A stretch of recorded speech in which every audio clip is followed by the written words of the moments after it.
Hi everybody, TJ Mack of Vintage Cards and Nostalgia here. And I imagine, like all of you, I devote a fair amount of my time to the hobby each week.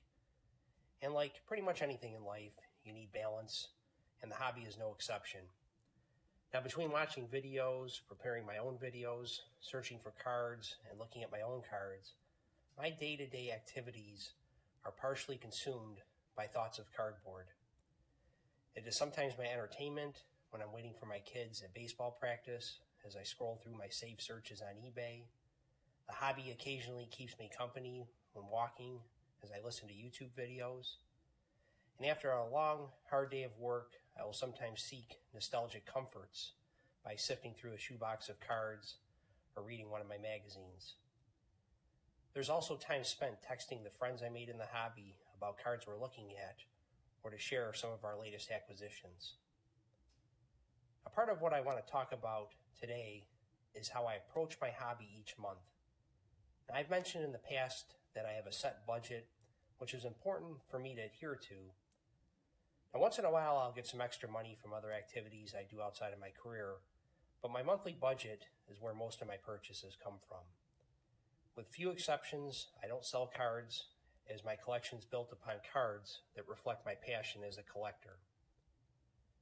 Now, when it comes to figuring out what cards I want to buy, I focus almost exclusively on eBay saved searches. I have built my searches to where they cover all of my focus areas of collecting. While I check them almost daily, it's not an area I spend a lot of time on when compared to other hobby activities. Now, some of my saved searches are broad, especially with football and hockey, as my want lists are larger than baseball. For example, I have a saved search for 1948 and 1950 to 55 Bowman football and PSA and SGC between grades 4 and 7 and under $200 in price. I have similar searches for 60s, 70s, and 80s football. The grades and not to exceed prices will vary though, depending on the year. And then for hockey, I have a search set up for 1953 to 1963 Parkhurst, grades between 5 and 8, with the same not to exceed $200 price. This limits my searches from being filled with high-priced cards I'm not interested in or in a condition that I'm generally not looking for. I do make some exceptions. If I'm searching for a higher price card that I'm targeting in these sports, what I'll do is I'll set up a specific search for that card. And examples of that would be like 1961 Fleer Jim Brown, a 1951 Bowman Ed Sprinkle, or early Parkhurst cards of Gordie Howe. It'd be early 1960s Parkhurst cards of Gordie Howe. Those cards get to the upper end of my budget and are ones that if I buy, that's typically one of the few cards I'll buy for the month. Now, my approach for baseball is a little different than for hockey and football. For baseball, as those of you who watch my channel know, I have the key cards from 1956 to 1988 Topps and most of 1989 Topps. And I'm very player specific since I already have the runs of the Hall of Famers like Clemente, Mantle, Mays, Reggie, and Tom Seaver, etc. during those years. So what I'll do then is I'll set up save searches for specific players in PSA or SGC slabs like Dave Parker or Ken Boyer, Dick Allen, etc. Players like that I just don't have a lot of their cards in my collection yet, and I want to add more. And then I also have individual searches set up for players from certain years, like the 1968 Topps Denny McLain, the 71 Topps Vida Blue, and then the 64 American League Bombers card with Mantle, Maris, Cash, and K-Line.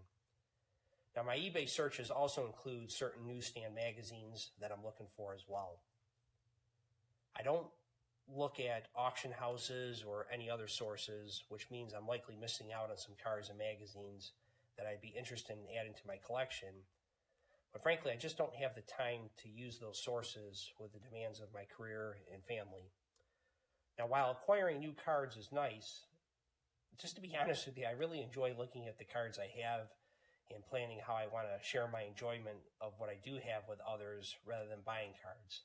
Now, of course, I still do buy, and I'm always figuring out how I want a card to fit within my collection.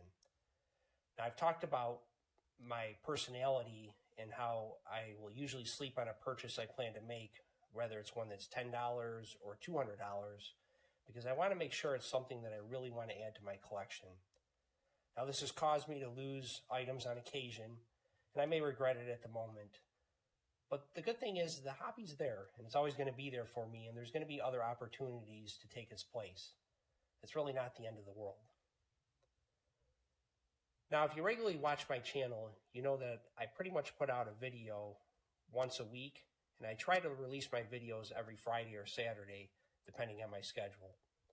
While I'm not real big on editing, I do spend a decent amount of time preparing what I want to talk about. It may involve taking notes on articles that I've read and I want to discuss, and then thinking about how I also want to show cards together in my videos. This is the main reason why I typically only do a video a week. And that's because it's very important for me to make time to watch and comment when I can on other videos each day. Now, the balance between content creation and viewing has always been very important to me. While I can't come close to watching it all, I try to do the best that I can. This is how I balance my hobby time with the more important priorities of family and work.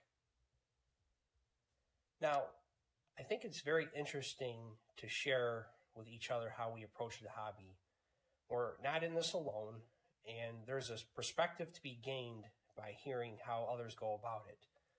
Just like the saying, you are what you eat, the same can be said when it comes to sports cards. You are how you hobby. Where you focus your hobby time is a reflection of you as a person. Now, I was thinking about it the other night when I was walking the dog. If you had someone visiting your home that was interested in the hobby and wanted to see your collection, what 3 items would you show them? What items excite you enough that they represent what you love about collecting? Would it be your most expensive cards, the most beautiful, the best condition, the most meaningful, or some combination of those? Now, there are many items I would be excited to show, and depending on the day, it could change, of course. But I'm going to pick 3 items that are reflective of what I value as a collector. Now, one of the things I love is the detail on cards and how they're reflective of the history of the game. And it's not something I've always appreciated as much as I do now. You know, many years ago, I was just going for the biggest and best names that I could buy. Now I'm really expanding my collecting into those interesting stories, the players that really I enjoy learning more about. Now, I've shown many cards since my channel started that express the joy of learning about the past and the players who build their respective sports into what they are today. Now, a card that to me reflects the history is this pickup I made a couple weeks ago of this 1966 Philadelphia Tommy McDonald. Now, what's really cool is this card shows him without his face mask. And this is getting towards the end of his career when he retired in 1968. So this is a couple years before that. And I've talked about this before, where he was the last non-kicker to play without a face mask, which is pretty crazy when you think about it, considering that players were getting bigger and stronger, and there certainly weren't the rules in place like there are today to protect players from taking brutal hits. And this card is just a snapshot in time, and just really shows an era that was coming to an end, where you would have these players that would do that on occasion. And he really was, even for that time, kind of a dinosaur on the verge of extinction. And I just think it's kind of cool. I would never recommend a player doing that, but it just kind of shows you his perspective on the game. And it's that card that has a story. And when you look at it, I only picked it up for $15, and I just have this wonderful card in my collection. The next item from my collection I would show is this 1969 Topps Mickey Mantle. When I returned to collecting as an adult about 25 years ago, I wanted to add a Mickey Mantle to my collection. And at the time, it would be by far the most I spent on a card. I looked up all his cards to find one in my price range in a condition that would fit how I want my collection to look. And I came across this beautiful 69 Topps, and I paid $130 for it at the time. Now, you got to remember, this is back in the days when you had to send money orders, which meant it would usually take a couple of weeks to get your card. And I remember coming home from work and seeing the dreaded sticky note on my front door stating that the post office tried to deliver the card, but I had to sign for it. So that meant I had to wait until the next day to drive to the post office to pick it up. And I got up first thing the next morning, and I was at the post office when it opened to pick up my package. And I just ran to the car, and I just could not wait till I got home to open it, so I ripped open that bubble mailer right then and there. And then that adrenaline rush hit when I held this card in my hand. Here before me is my first Playing Days Mickey Mantle since I returned to collecting, and in a better condition than anyone that I ever had as a kid. And I just look so forward to bringing it home to display it on my wall. There's just really something special when you get those cards that make you smile. The last item I would show is the Sport magazine that was signed by Al Rosen. Now, this is a gift I got this past Christmas from one of the most thoughtful and generous people in this community, Ed, or he's better known as by his channel name, Angry Old Man. Now, Ed always thinks of me like he does so many others. He was one of my earliest subscribers to my channel, and I've never forgotten that. And for him to send me this magazine with an Al Rosen signature on it, he knows the connection I have to Al Rosen through my father-in-law, who was a big fan of his. And I have a Sports Illustrated with him on the cover. I also got a nice autograph image of that Sports Illustrated from my friend Mike at Canadian Cards.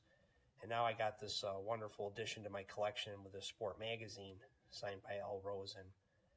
And that's just one of the things I would love to share with anybody that was seeing my collection, is this what YouTube has really changed about how I do collect, these connections I made through the community, and just how special that is to me. And it's reflected in this piece and other pieces that I've gotten over the years. And I just really appreciate that. So those really are 3 items that I hold near and dear to my heart. And as it said, for where your heart is, there will be your treasure. Everybody have a great weekend, and we'll talk again soon.